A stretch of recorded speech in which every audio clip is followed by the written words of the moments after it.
Okay, hello. My name is Beth. I am one of the Cork directors, and outside of that run a mental health peer support charity called Hearts and Minds. My name's Mark. I work with adults with learning disabilities, and I also volunteer with Hearts and Minds as well. You've kind of been a bit involved in some of the Cork youth stuff we're developing as well, didn't you? Yeah. You came to our live chat. Whoop whoop. Yeah. So I asked Mark to come and have a chat with me today to film this video. What we wanted to talk about was something we've been thinking about at Cork recently, which is developing more young person centred measures, which are those kind of questionnaires you fill out before therapy sessions or treatment sessions, or the things that therapists or psychiatrists give you to kind of track where you're at. At the moment, what we've been noticing is that actually all the measures we use currently can be brilliant, especially if we use them in conversation with a young person, but actually they mostly only really teach the professional or the service things about the young person. It's quite one way. Whereas I think what would be great is if we either created or adapted measures that gave the young person information about themselves as well. So making that kind of a bit more two-way. When I was doing my counselling, they would give me a form to see how my previous week has been. Mm-hmm. It would be sort of numbers 1 to 5, for example, and then I'd hand it back to the person. I'd fill out about 3 each week, and I'd never get any of them back. It was just sort of given to the counsellor, and he would jot it down or put it into the system, and I'd never see it again. Yeah, and I think obviously that's good in the sense that it's kind of giving them information about you to make sure that they're helping you. So in a sense, it's helping them to help you. But actually, from those forms, you probably could have learnt information from it as well. A few years ago, I was struggling even more with my mental health. I'd already been on sort of some medication, and it stopped working. They needed to check that I had a mood disorder. So I was looking everywhere, and I couldn't find one that would fit all the different aspects of... You mean like a sort of questionnaire or something? Yeah, like diary. Mood diary. Okay. But I couldn't find one that would fit all the different aspects that I was looking for. So I just decided to create my own one. So it was sort of 3 times a day, morning, noon and evening. It would have sort of what's going on around the time, and sort of my mood between 1 to 10.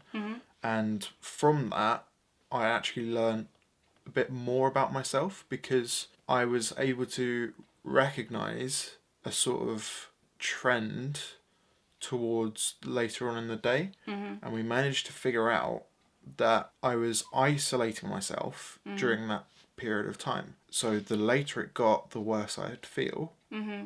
But also during the day, I'd feel sort of more fine. Yeah, and so basically what filling out that form did was made you notice your own experiences more, because there was something prompting you. Yeah. But also then gave you information, like, for example, that you struggle more in the evenings, so then you could find a solution. Yeah. So it's weird, because I've created one of those kind of mood diary things as well, with all the different things I wanted to have on there. And I know loads of people who've done that for themselves. But actually, I can't help but thinking, what if we had measures that actually we completed and then could give us information back about ourselves? For example, like what you were saying. So even if it was like a copy of what we're filling out. Yeah. Just so that we have a record and the professionals have a record.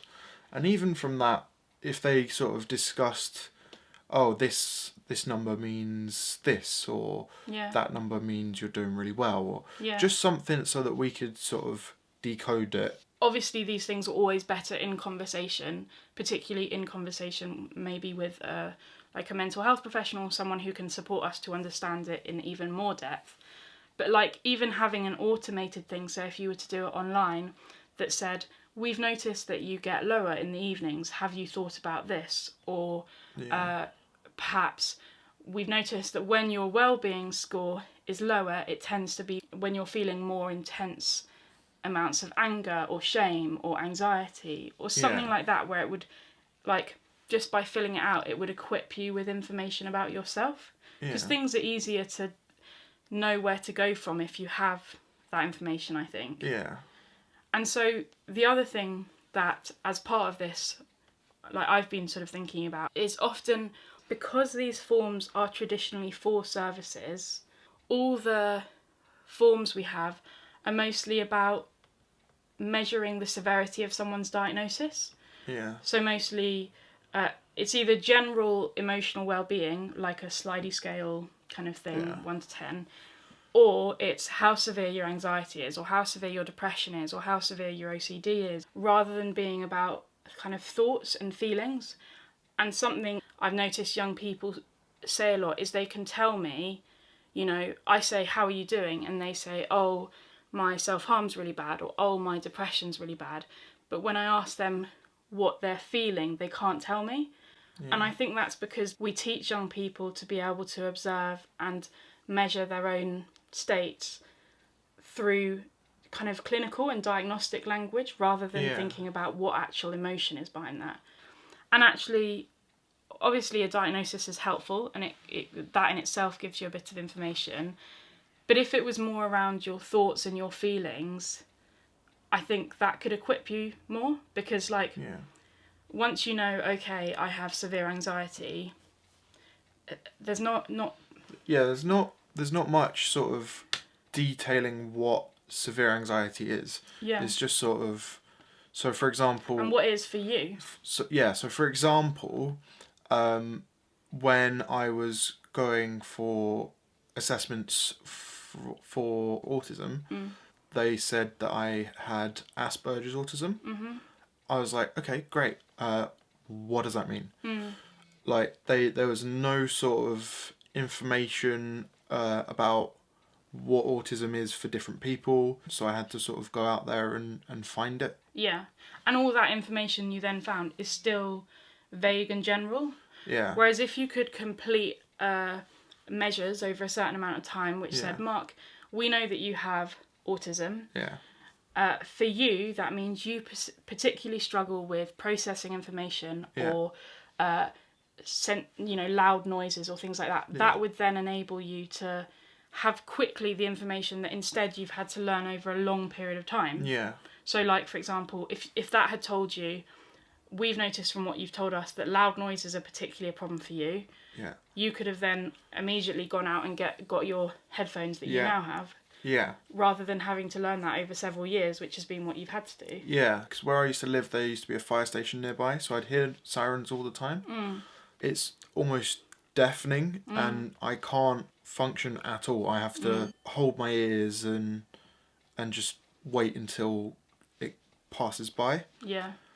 But that's like part of your life, isn't it? You probably never, until you worked it out for yourself later on after getting the diagnosis, you probably never thought, I have a problem with loud noises. Yeah. And similarly, I think with things like anxiety and depression, you know, I've been told, amongst other things, that I've had anxiety and depression, but I never had information of, for you, Beth, that means that you particularly struggle with, maybe self-hate or grief. Yeah. Whereas actually, I think completing a form that was designed to give young people information about their own mental health could do that, and could do that without even the involvement of a professional. Obviously, it'd be better if it was involving a professional.